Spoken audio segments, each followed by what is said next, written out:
Siminti, turmi da kuma kankare menene bambancinsu? Ba duk abin da aka yi da siminti ba ne ake kira kankare, sai dai cewa shi siminti abin ɗaurewa ne wanda muke cewa bayinda. Siminti shi yake haɗa kayan gini gaba ɗaya waje guri guda don su yi ƙwari, su haɗe su dunkule. Idan siminti ya haɗu da ruwa yana fara yin aiki wato reaction. Wannan aiki shi muke kira da hydration, ta nan siminti yake samun ƙarfi. Idan siminti ya haɗu da ruwa yana ba da ɗaurewa wato bayinda. Sannan idan siminti ya haɗu da ruwa da yashi yana samar da mota wato turmi wanda muke amfani da shi wajen ginin bulo ko kuma gyara bango wato filasta.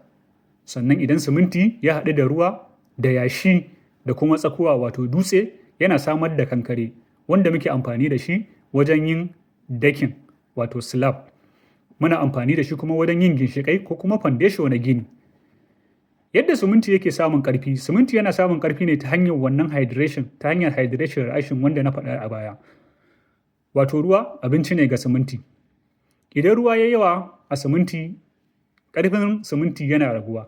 Sannan kuma idan babu ruwan, siminti yakan zamo ba shi da ƙarfi. Siminti shine zuciyar gini, amma ba shi kaɗai ne yake yin aikin ba, sai tare da taimakon waɗannan abubuwa da na zayyana.